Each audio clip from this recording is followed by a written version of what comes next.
Então vamos continuar com a aula de termodinâmica, onde nós vamos aqui relembrar a aula anterior, onde nós temos aqui um cilindro, nós temos aqui um êmbolo ou um pistão, e eu coloquei aqui um corpo de massa M. Então esse corpo de massa M aqui nós sabemos que ele tem um peso dado por mg, tá? Onde m é a massa do corpo, g é a aceleração gravitacional. Tá? Vamos imaginar aqui que aqui no início aqui nós temos aqui uma pressão interna que eu vou chamar P1. Tá? Então P1 é a pressão interna e esse objeto de massa m, cujo peso é mg, nós sabemos que ele vai aplicar aqui uma pressão que eu vou chamar pressão externa. Então tem uma pressão aqui externa devido exatamente a esse corpo. Então nós temos aqui uma pressão externa.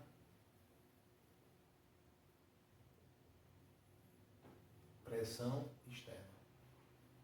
Tá? E o que é que nós sabemos? Olha, nós sabemos que para acontecer aqui uma expansão, o que é que nós temos? Nós temos que a pressão externa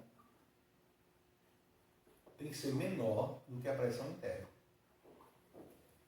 Então, se a pressão externa é causada por esse corpo de massa M, então esse êmbolo aqui é um êmbolo ideal. É um êmbolo que não tem massa, é um êmbolo que não tem atrito. Então, o deslocamento dele aqui só vai depender desse equilíbrio ou desequilíbrio da pressão externa e da pressão interna. Se a pressão externa for menor do que a pressão interna, vai acontecer uma expansão. Tá? O gás que está aqui confinado, aqui dentro, que está gerando a pressão P1, vamos entender que seja um gás ideal. Tá? Então é um gás ideal. Tá certo? A temperatura aqui eu vou chamar de T1. Tá certo? E esse volume aqui eu vou chamar de V1. Tá bom? Então o que é que acontece? Se eu fornecer um calor aqui,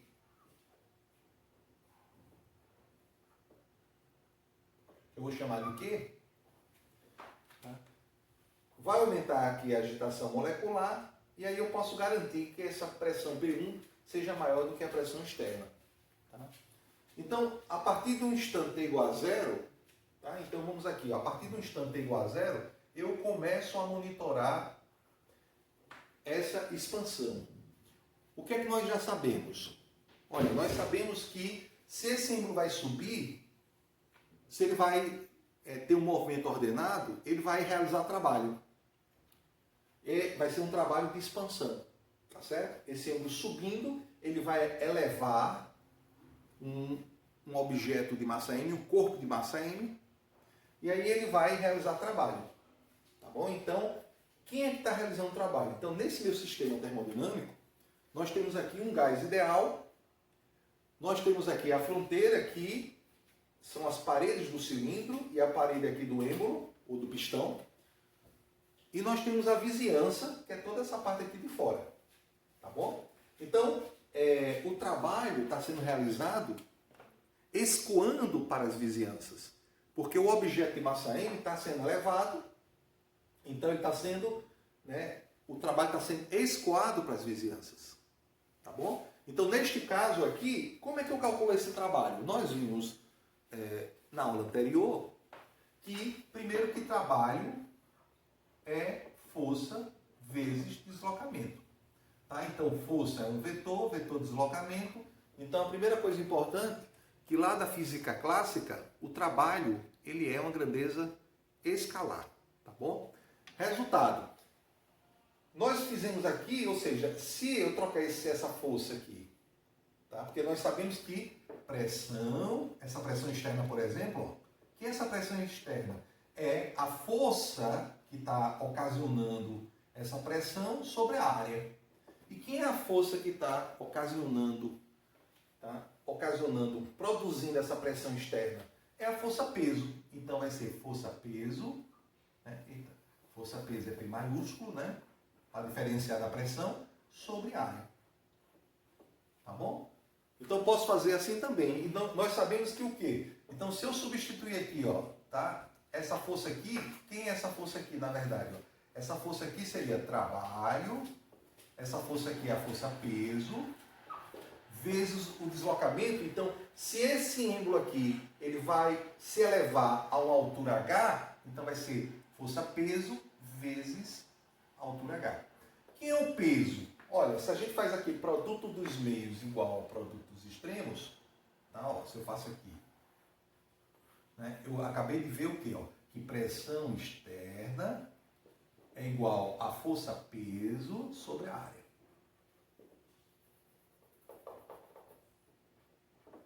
Então, quem é essa força-peso? Quem é essa força-peso?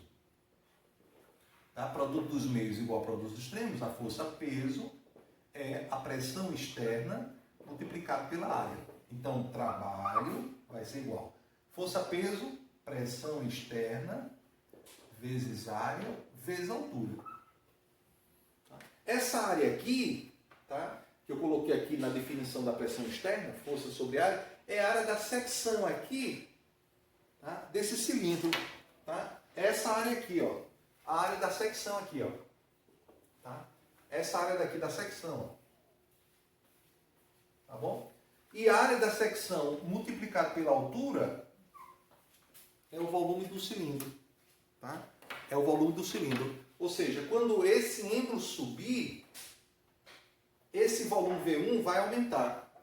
Quando esse êmbolo subir, o volume vai variar. Então, nós já vimos na aula anterior que, eu estou mostrando até de outra maneira aqui, que é a área vezes a altura, a área da secção vezes a altura, é nada mais nada menos que a variação do volume. Tá? Tudo bem.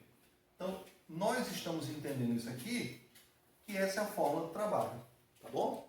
Eu vou aproveitar este momento aqui para fazer uma convenção. Uma convenção de sinais do trabalho, primeiro. Tá? Essa convenção do sinal do trabalho, eu vou fazer a seguinte convenção. Existem duas convenções, geralmente, geralmente não, existem duas convenções que a gente encontra nos livros textos de física, de química, de fisicoquímica. Tá? Resultado, mas eu vou usar a seguinte convenção. Ora, se esse trabalho for realizado pelo sistema, pelo gás, se o trabalho foi transformado em um movimento ordenado, que foi escoado para a vizinhança, que fez elevar um corpo de massa M a uma altura H, deslocar a uma altura H, então o trabalho foi realizado pelo sistema, o trabalho escoou para as vizinhanças, o trabalho saiu das vizinhanças, então vou dizer aqui, vou entender, ó, que o trabalho aqui, ó, saiu das vizinhanças. Tá? Então, numa expansão, entendendo que houve, né, o trabalho saiu daqui do sistema, ou seja, o sistema usou uma energia que ele tinha aqui, por exemplo, proveniente da energia interna, ou proveniente do calor que ele recebeu, o sistema recebeu, mas o sistema aqui realizou o trabalho e esse trabalho foi escoado para as vizinhanças, Então, como o trabalho saiu daqui, o sistema perdeu energia, digamos assim, diminuiu energia, diminuiu energia, eu vou dizer que o trabalho é negativo. Então, para a expansão, tá, o trabalho ele vai ser negativo. Ó. Isso quando houver uma expansão. Tá certo? Depois eu vou explicar a compressão, mas a gente já pode saber que quando houver uma compressão, uma força externa for aplicada aqui, cuja pressão externa for maior do que a pressão interna, esse pistão aqui vai descer e vai comprimir o gás. Consequentemente, vai ser realizado um trabalho sobre o sistema. Quando vai comprimir o gás, o sistema vai ganhar energia. Tá certo? O sistema vai ganhar energia, ou seja, a energia interna vai aumentar, que a gente vai explicar depois. Então a gente vai dizer que o trabalho, ele entrou no sistema, o trabalho foi realizado sobre o sistema, e nós vamos considerar o trabalho o quê? Positivo, tá bom? Então, nesse caso, como eu vou considerar o trabalho negativo, eu posso deixar a expressão matemática assim mesmo, sem mais ou sem menos, mas quando eu for usar a expansão, tá? Quando eu for usar a expansão, eu coloco menos aqui. Porque já que na expansão a variação do volume é maior que zero, então na expansão vai acontecer uma variação de volume positiva. Então, para que dê negativo, já que aqui vai ser positivo, eu tenho que colocar um menos aqui na frente. Porque pressão ela nunca vai ser negativa. Tá? Então, eu posso até dizer que a pressão está contra o movimento, também usar essa mesma lógica. Então, quando for expansão, nós vamos usar a seguinte expressão. Ó. Menos pressão externa multiplicado pela variação de volume. Observação importante. Quando for compressão, eu vou manter o menos aqui também, porque o ΔV da compressão, o ΔV é negativo, e aí com o ΔV negativo, menos com menos dá mais, e aí o trabalho vai ser positivo, como nós já deixamos claro aqui na convenção. Mas quando chegar na compressão, eu explico melhor, tá bom? Agora, entenda o seguinte, ó. Olha que interessante essa parte aqui. Vamos esboçar um gráfico desse comportamento que nós estamos observando aí. Olha, eu vou fazer o diagrama PV. Tá? E nesse diagrama, nós teremos duas situações. Nós teremos a situação da pressão interna versus o volume, e nós teremos a situação da pressão externa também versus o volume. Tá bom? Mas quem produziu a pressão interna? Quem produziu a pressão interna foi o gás ideal. E nós sabemos que pressão versus volume para um gás ideal, considerando aqui que a temperatura vai ser constante, então eu vou trabalhar com a transformação isotérmica. Depois eu explico o que é reversível. Na transformação isotérmica, nós vamos manter esse sistema aqui com a temperatura constante. Então essa temperatura ela é constante. Se a temperatura é constante, o gráfico pressão versus volume, nós já vimos, vai ser uma hipérbole, lei de Boyle. Tá certo? Então, nós sabemos que para uma massa fixa, aqui tem uma massa fixa de um gás? Tem. Tem uma massa fixa de um gás. A temperatura é constante? É constante. Então, pressão versus volume para um gás ideal de massa fixa, temperatura constante. Como é que varia? Olha, varia dessa forma aqui, ó. Ou seja, pressão e volume são grandezas inversamente proporcionais, ó. Tá certo? Vamos supor aqui, ó, que essa hipérbole está bem, né? O esboço está bem correto. Nós sabemos que essa hipérbole aqui, ela é uma hipérbole equilátera. Então existe uma simetria nela, né? Se eu passar aqui uma bissetriz, eu vou dividir essa hipérbole em duas, né, partes simétricas. Essa distância aqui vai ser igual a essa distância aqui. E assim sucessivamente. Então o que é que acontece? Estou trabalhando essa curva aqui, vocês concordam que ela representa aqui, ó, o gás ideal, e ela está representando a pressão interna. Eu chamei P1, mas eu vou colocar aqui pressão interna. Tá? Então ela está descrevendo a pressão interna, então é hipérbole. Tá bom?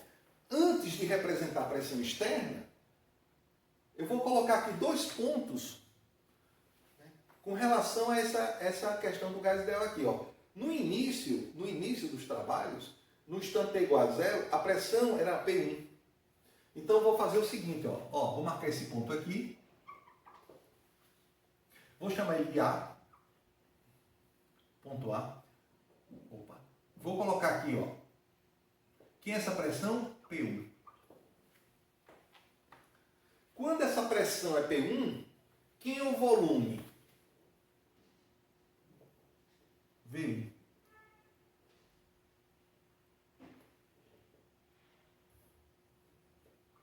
Tá? Não podemos esquecer que durante essa trajetória aqui do gás ideal, que eu estou monitorando a pressão, né, ou seja, a pressão interna, toda essa curva aqui, a temperatura é constante e eu vou chamar de T. Tá? Podia até chamar T1, mas eu vou chamar de T. Eu usei aqui a T1, vamos chamar T1. Pronto. E nós sabemos que é constante, né? Tá certo? Quando houver a expansão, que o corpo de massa M foi elevado a uma altura H, o que é que vai acontecer com o volume? Vai aumentar, vai expandir. Então o volume vai passar a ser aqui, ó, um tal de volume V2. E esse volume V2, como houve expansão isotérmica, a pressão caiu. A pressão caiu para quanto, pessoal?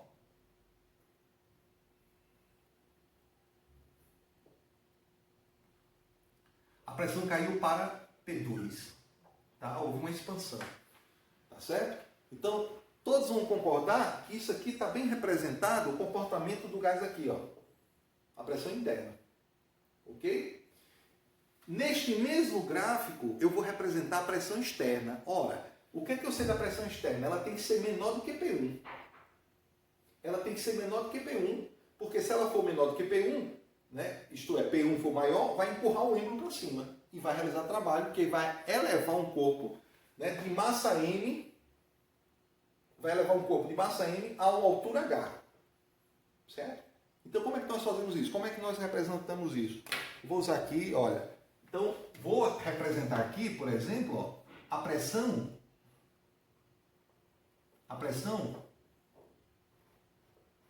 externa um pouquinho menor do que a pressão, tá? Olha, no caso aqui, essa pressão externa, ela tem que ser menor durante toda a expansão, ela tem que ser menor do que P2 do que P1. Porque se essa pressão externa for maior do que P2, não vai acontecer expansão até P2. Para acontecer a expansão, né, de P1 a P2, para acontecer a expansão de P1 para P2, a pressão oposta, a pressão externa, ela tem que ser sempre menor do que as duas pressões durante o intervalo de A a B, durante o intervalo da expansão. Então, ó, durante essa expansão aqui, vou colocar assim, ó. Nesse sentido aqui, vocês concordam que a pressão externa, ela tem que ser menor do que esse intervalo de pressão. Então, para acontecer a expansão de V1 a V2, de A a B. Então, essa pressão aqui, ó, ela vai começar no início. Ela é, o volume é V1. Então, no início que vai acontecer a expansão, a partir de T igual a zero, do instante T igual a zero, tá? Quando começa a expansão, a pressão externa é menor do que a interna. Então, vai acontecer a expansão. Tá? E durante essa expansão aqui, a pressão externa é constante. Por que a pressão externa é constante? Porque aqui eu mantive um corpo de massa M, o êmbolo não tem massa, então o trabalho aqui vai ter que elevar uma pressão externa sempre igual. Então essa pressão externa ela vai ser constante durante todo o trajeto. De V1 a V2. Tá? Então, a pressão, esse aqui vai ser o meu A, a pressão externa, aqui vai ser meu B, a pressão externa. Então, vai de A a B, vou fazer assim, ó. Tá? Então, nós sabemos o quê? Que essa região aqui, que essa área aqui, ela é equivalente exatamente ao trabalho que a pressão externa vai estar sendo no volume, ó. Tá? Pressão externa, que é essa altura aqui desse retângulo, e isso aqui é a nossa variação de volume, ó. V2 menos V1. Tá certo? Então, essa área aqui representa exatamente o trabalho de A a B. Com sinal negativo, que é a convenção. A gente calcula a área, se for usar o gráfico, tá? E depois coloca o sinal para dizer que o trabalho está sendo realizado pelo sistema, consequentemente, o sistema está gastando energia para elevar um corpo de massa M a uma altura H. Tá bom? Mas aí, o que é que nós queremos mostrar? Primeiro, essa transformação, ela é uma expansão adiabática. Eu vou até colocar aqui, ó. Ela é uma expansão adiabática.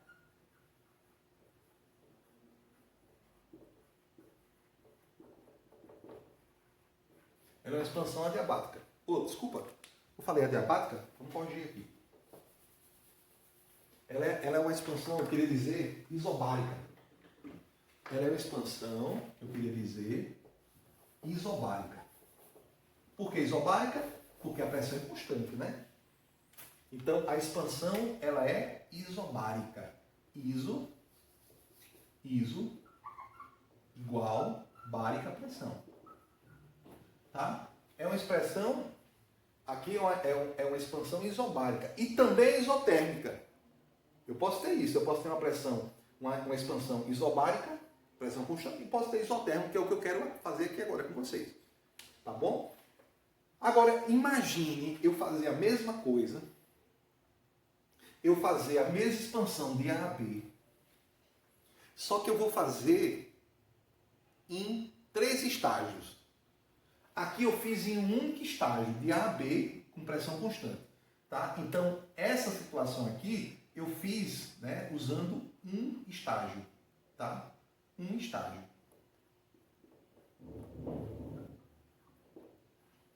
Opa. Um estágio. Olha o que eu vou fazer com vocês agora, né?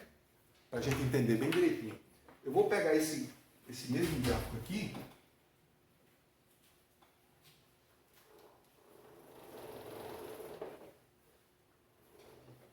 Vou pegar, fazer aqui ao lado, para a gente entender bem direitinho.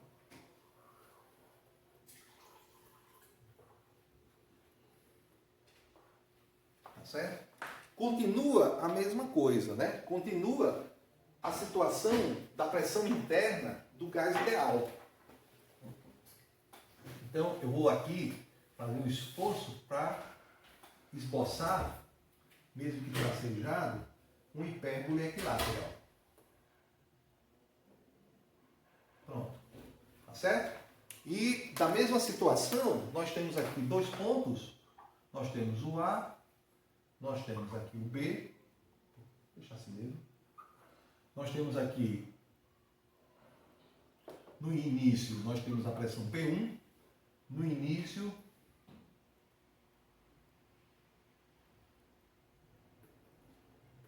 nós temos aqui o volume V1.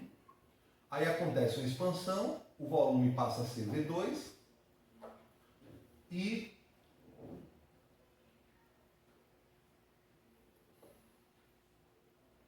a pressão passa a ser P2. Perfeito?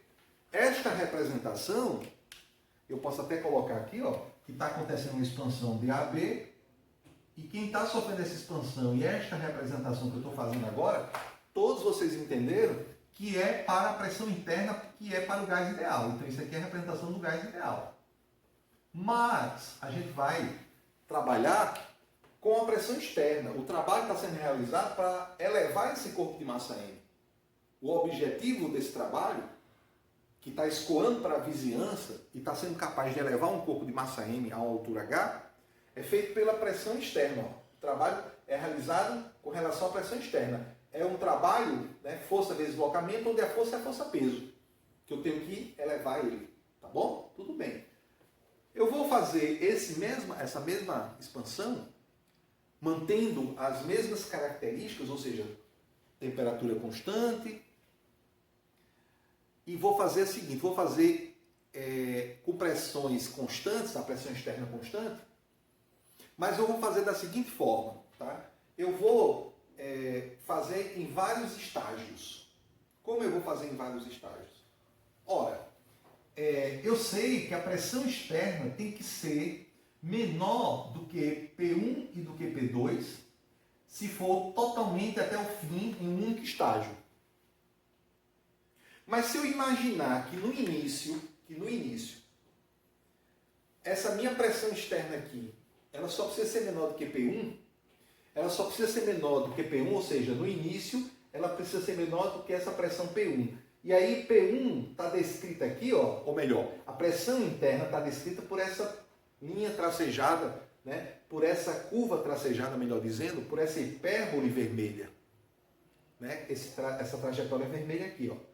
Então, se eu conseguir pressões externas que seja menor, né, que esteja contida nessa região abaixo dessa hipérbole, eu vou conseguir ter minha expansão, isotérmica. Tá certo? Eu vou conseguir ter minha expansão isotérmica.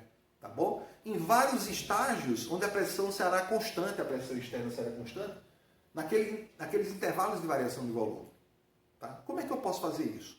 Eu tenho aqui um corpo de massa M. Na minha representação, a pressão externa ficou aqui embaixo, devido exatamente a esse corpo de massa M. Mas eu quero que no início, essa pressão externa, ela seja, né, um pouco maior, né, onde ela pode ser menor que P1. Aí eu vou pensar da seguinte forma, olha o que eu vou fazer agora. Eu vou fazer o seguinte, ó, olha o que eu vou fazer. Eu vou pegar uma pressão aqui, por exemplo, nessa região aqui, ó. Eu vou fazer com que minha pressão externa no início, ela não seja menor, a pressão externa, menor do que P1 e do que P2. Eu vou querer que ela seja um pouquinho maior, que eu vou chamar pressão externa 1, onde aqui ela vai poder ser constante até mais ou menos aqui, por exemplo. Né? Desde que ela não aproxime-se, desde que ela não seja, não encoste na linha vermelha, ela pode, não tem problema não. Ó.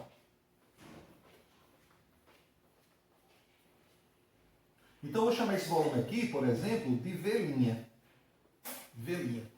E aí, aqui vai continuar, aqui vai ser uma expansão de A, até eu vou chamar esse ponto aqui, por exemplo, de A'. E vai ter uma expansão aqui, ó. Tá certo? Esta expansão é possível acontecer neste sistema aqui? É. Por quê? Porque P1 vai continuar sendo maior do que a pressão externa. A pressão externa é esse pedacinho aqui, ó, que, né, vai ser abaixo do valor de P1. Tá certo? Vai ser abaixo não só de P1, como de todas as pressões aqui representadas por essa curva vermelha. Porque o gás que está aqui dentro, o gás ideal, nós sabemos que a pressão, né, a pressão com a expansão, ela vai diminuindo. Ela vai diminuindo de P1 até P2. Então, essa pressão que eu estou dizendo aqui, ela não é só menor que P1, ela é menor do que todas as pressões que o gás ideal vai assumir de V1 a V'. De V1 a V', a pressão externa sendo esse valor aqui constante, nenhum valor da pressão interna do gás ideal vai conseguir, né, ser menor do que esse valor aqui, ó, porque a pressão volume está descrita por essa hipérbole. Todos os pontos aqui, cada ponto aqui, representa uma pressão e um volume, uma pressão e um volume.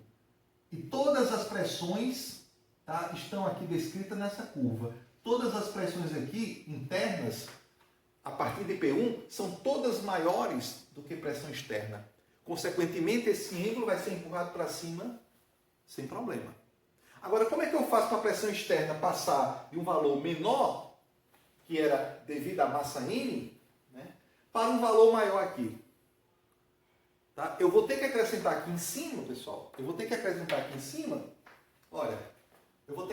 aqui em cima mais, né, mais objetos, aumentar a massa. A massa, por enquanto, é M, ó, mas se eu aumentar a massa aqui, aí sim, a pressão externa vai aumentar. Então, olha o que eu vou fazer. Eu vou conseguir aqui colocar mais objetos. Imagina aqui eu colocando mais objetos aqui em cima. Mais objetos colocando aqui em cima.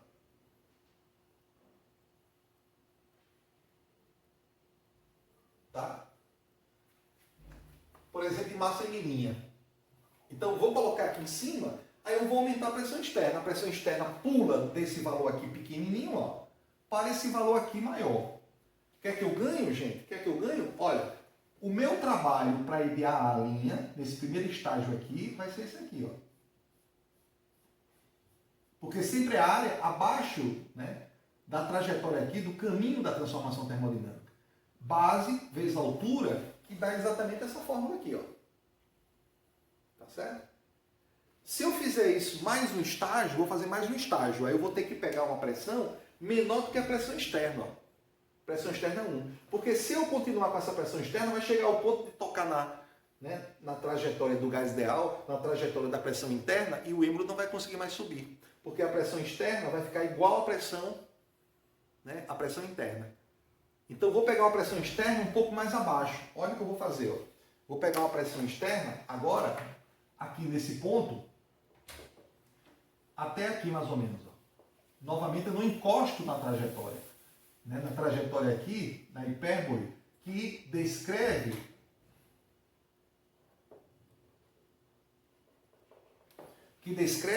o gás ideal, que descreve a pressão interna, que começa de P1 e vai diminuindo até P2, tá bom? Então, aqui vai de V' a V duas linhas. Então, vai ter uma outra expansão, uma segunda expansão, tá certo? Eu vou chamar isso aqui, esse ponto aqui, por exemplo, de A duas linhas, e esse ponto aqui de A três linhas. E nós temos o quê? Mais um estágio. Mais uma etapa. E essa etapa aqui de expansão, o trabalho é esse aqui.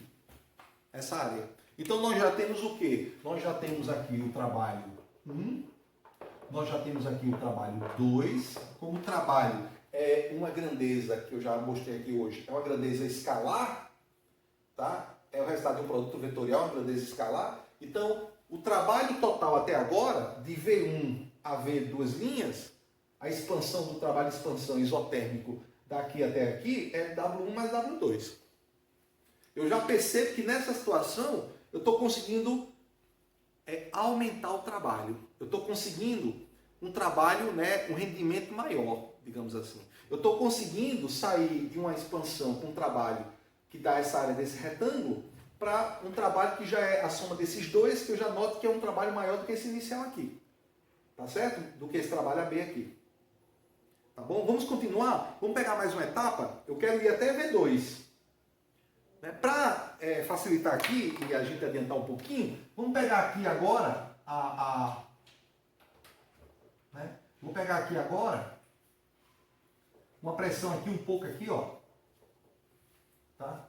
Vocês estão entendendo que essa pressão externa que eu peguei aqui, eu não acionei aqui, não mostrei aqui, ó. Mas vocês estão entendendo que essa pressão aqui seria a pressão externa 2, que foi resultado de eu colocar mais massa aqui, uma massa M', que somou com a massa M inicial, que aumentou a pressão externa, e a pressão externa deixou de ser, tá? Deixou de ser essa pressão externa aqui, inicial, né? Essa pressão externa aqui, e passou a ser uma pressão externa maior. Agora, para chegar a essa pressão externa aqui menor, e encaixar aqui essa pressão externa 2, corrigindo aqui, como é que eu faço? Eu começo depois a retirar. Olha, faltou explicar isso aqui, ó. Essa pressão externa 1 todo mundo entendeu. Eu queria aumentar a pressão externa, coloquei mais massa aqui em cima. Certo? Depois que eu consegui essa proeza de realizar um trabalho a pressão constante de V1 a V', para diminuir a pressão externa, para continuar numa região, sob a curva, abaixo dessa hipérbole, aí eu diminui a pressão externa de 1 para 2. Para diminuir a pressão externa de 1 para 2, eu tenho que agora retirar, massa. Então, vamos supor que eu retire uma parte da massa, eu retiro uma massa em duas linhas. Tá? Eu retiro menos massa porque eu vou precisar de mais massa ainda, porque eu quero uma pressão externa maior do que essa menorzinha aqui. Ó. Agora eu vou diminuir de novo. Eu vou diminuir a pressão externa para uma pressão externa nesse nível aqui, ó. Para terminar logo. Pronto. Tá? Aqui vai ser, ó, a 4 linhas, a esse ponto aqui, ó, que é o ponto B. Pronto, cheguei. Chegamos. Tá? E essa expansão aqui tem que pressão, pessoal? Tem que pressão? Tem a pressão externa 3. A pressão externa 3. Como é que eu consigo essa pressão externa 3? Eu tenho que diminuir a pressão externa, eu tenho que tirar a massa daqui de cima. Eu tenho que tirar a massa daqui de cima. Aí eu tiro mais um pouco da massa aqui de cima. Quando eu tiro mais um pouco, ó, que é a massa 3 linhas, aí a pressão externa cai. E aí eu vou ter uma expansão com a massa, com a pressão externa um pouco menor. E aí eu tenho, gente, um trabalho em 3 estágios. Olha que interessante. Eu tenho um trabalho em 3 estágios. Eu vou chamar trabalho de AB, tá certo? Continua sendo uma expansão, só que agora é apenas isotérmica. Isotérmica em, tá? É isobárica de V1 a V', é isobárica de V' a V2', é isobárica de V2' a V2, mas aí vamos colocar os 3 estágios só como isotérmica, porque eu estou trabalhando com gás com a pressão constante, ó, desculpa, com a temperatura constante, né? Nós sabemos que essa temperatura é constante igual a T1, tá? Isso aqui é uma curva do gás ideal, da lei de Boyle, tá bom? Então, em 3 estágios. 3 etapas.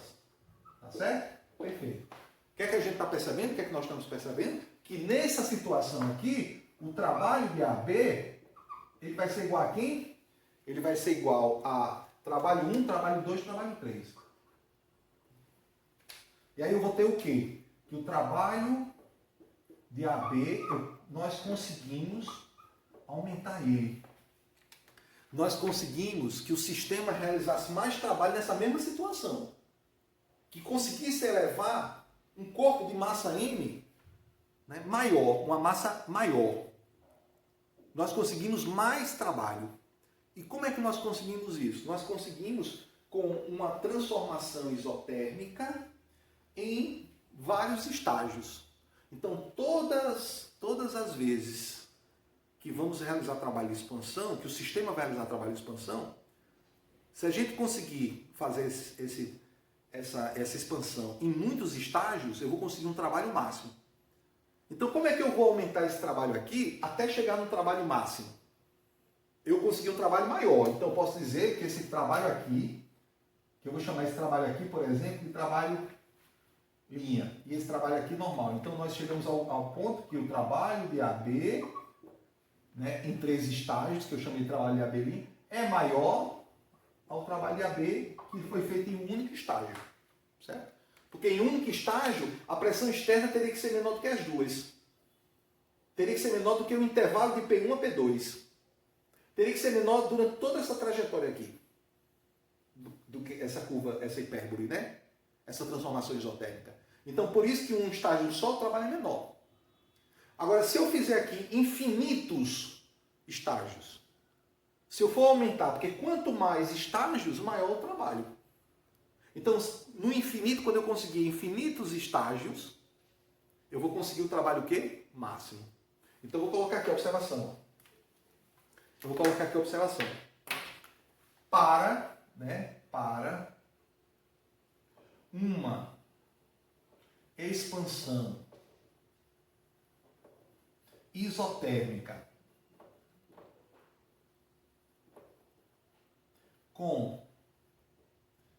ou realizada, tá? Ou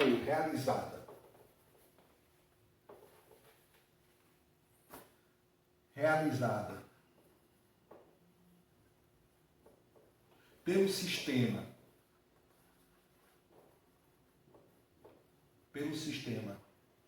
a partir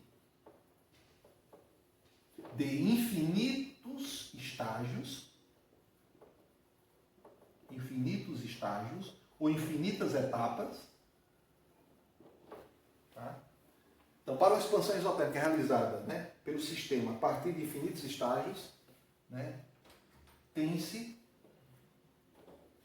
o trabalho máximo.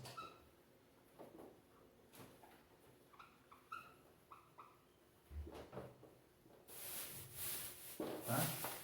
Quando alcançarmos isso, e vamos alcançar isso como? Fazendo retângulos mais estreitos possíveis, com variação de volume menor. V1 e V' aqui, V' menos V1, que é o ΔV aqui, é um ΔV ainda finito. V2 linhas menos V' é um ΔV finito. Mas se eu conseguir diminuir esse retângulo cada vez mais, conseguir fazer retângulos menores possíveis de largura e começar a preencher toda essa região abaixo da hipérbole isotérmica, da isoterma, abaixo da isoterma, vamos chamar essa curva de isoterma a partir de agora, né, que a gente já sabe que é isoterma. Se a gente conseguir fazer, preencher toda essa área completa aqui, toda essa área, nós vamos conseguir o trabalho máximo. E para isso, nós vamos ter, como eu falei, variações de volume infinitesimais. Nós vamos precisar ter trabalho que é pressão externa vezes variação de volume. Nós vamos ter essa pressão externa aqui, ela vai ter que estar aplicada a uma variação de volume infinitesimal. Tá? Eu não vou poder mais fazer essas transformações isobáricas para volumes, para variação de volumes finitas. E aí, quando eu conseguir fazer isso, que eu vou explicar, tá? Na próxima aula, nós vamos alcançar o que é uma transformação reversível. Que eu já antecipo que é uma transformação onde a variação de volume vai ser infinitesimal. E se essa variação de volume vai ser infinitesimal, a altura que esse ângulo vai subir a cada um estágio, a cada um intervalo de tempo infinitamente pequeno, ou seja, nós vamos expandir, mas a expansão vai ser infinitamente lenta, a variação do volume vai ser muito pequena, cada estágio vai gerar um trabalho, né? O trabalho não é a área da figura. Se eu tenho um retângulo muito pequeno, cuja largura vai ser um elemento diferencial dV, nós vamos fazer, vamos reduzir essa largura aqui, ó. Vamos reduzir até chegar a dV. Aqui não é dV não, viu? Eu só estou dizendo. Vamos reduzir até chegar a dV. dV é a variação de volume infinitesimal. Eu estou trabalhando, né, com cálculo infinitesimal. E aí, nesse caso, a área vai ficar tão pequena que o trabalho que vai ser gerado por essa área aqui não vai ser mais trabalho W1. Vai ser um trabalho, ó, isso aqui vai gerar um trabalho que eu vou chamar um trabalho infinitesimal. E aí depois eu vou calcular a soma de todos esses trabalhos infinitesimais, que são infinitos retângulos que nós vamos gerar, porque nós vamos gerar infinitos estágios, olha, infinitos estágios, e nós vamos gerar infinitos retângulos. Cada área de um retângulo é um trabalho infinitesimal. E nós vamos somar tudo isso a partir de um somatório dessas áreas. E para somar, né, áreas, infinitas áreas, eu vou precisar de quê? Da integral. Então vamos usar o cálculo diferencial para calcular exatamente a integral, a soma dessas áreas. E aí eu vou ter o quê? A área máxima sob essa hipérbole. E essa área máxima vai ser o trabalho máximo. Tá bom? Na próxima aula a gente fecha essa questão da transformação reversível.